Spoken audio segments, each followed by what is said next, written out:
Mon premier souvenir de café, c'est mon grand-père.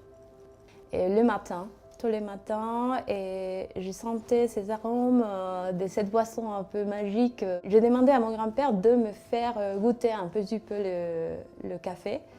Et c'est là où j'ai eu cette explosion des saveurs, des parfums, des arômes. Et même si j'étais petite, cette première expérience m'a réveillé une passion. La première fois que j'ai vu un café, que j'ai eu une forte émotion, c'est quand j'ai vu un torréfacteur, justement, avec du café vert qui venait d'être fraîchement torréfié. Et là, j'ai senti des odeurs de caramel, de noisettes, de chocolat. Et j'ai trouvé ça absolument magique. Et Gram Gram, c'est un rêve.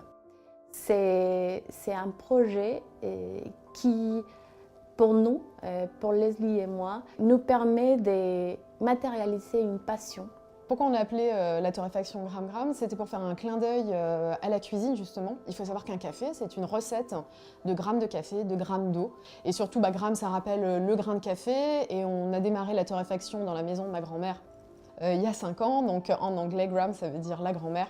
Avec notre café, ce qu'on essaye de diffuser, c'est déjà le respect au producteur et le respect à un produit. Le café, c'est le point final de leur menu. Quand un client part d'un restaurant, il part avec une rétro-olfaction de café. Et ce qu'on essaye d'amener, c'est cette finesse de café pour justement bien terminer une partition aromatique composée par un chef. Et on est là pour lui amener justement du conseil et amener cette excellence jusqu'au bout. Comment nous, on sélectionne les cafés chez Gram Gram? On reçoit des échantillons, on a des partenaires qui vont sourcer les meilleurs cafés des plus jolies fermes du monde et qui nous font découvrir des nouveaux producteurs régulièrement au cours de l'année en fonction des récoltes. Un camping, c'est une expérience exceptionnelle parce qu'on ne connaît pas les terroirs. On commande des échantillons, on les met en aveugle, on commence à voyager. Et chaque café te raconte une histoire, te raconte « Ah tiens, à côté de moi, il avait un bananier, à côté de moi, il avait un citronnier. Ah tiens, j'ai une petite note de miel. » Et tu commences à te transporter aux fermes. Il y a différentes écoles pour torréfier. Il faut savoir que, par exemple, en cuisine, on peut faire un caramel clair, un caramel brun. Sur un café, c'est pareil. On peut jouer sur différents profils de cuisson. On peut faire des cuissons assez légères qui vont être beaucoup plus fruitées. Donc on va avoir un rendu en tasse un petit peu plus acidulé et on a des clients qui recherchent ça. Les baristas par exemple vont rechercher ça sur leur méthode douce. On peut avoir aussi des chefs qui vont aimer des cuissons un petit peu plus brunes. On va faire ressortir un peu plus les huiles du café pour avoir une belle créma un peu plus épaisse, faire ressortir plus de corps dans le café. On a une palette de jeux de cuisson avec laquelle on peut jouer. Comme on cuit par petites quantités, au moment où on cuit, on sait pour qui on cuit. Et on peut faire des cuissons sur mesure, donc ça c'est très agréable et confortable pour nos clients.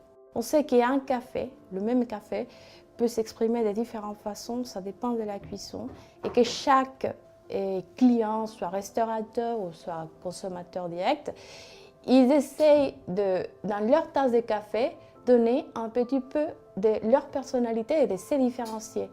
Et quand finalement on fait une extraction, soit un filtre, soit un espresso, ça dépend du client. Et ce que je ressens, c'est une émotion de faire découvrir ce café à la personne. Et une fois que la personne elle goûte la tasse et a ce sourire où ils disent « Ah, c'est très très bon », c'est de la fierté. On peut avoir un goût personnel pour le café, mais ce qui va être important, c'est le conseil qu'on va procurer à nos clients. Si notre client, c'est un barista qui ouvre un coffee shop dans le Marais à Paris, on ne va pas lui conseiller les mêmes cafés qu'un chef qui ouvre un bistrot dans le sud de la France, par exemple. Moi, je suis une personne qui est assez exigeante avec la qualité et qui fait les choses avec amour.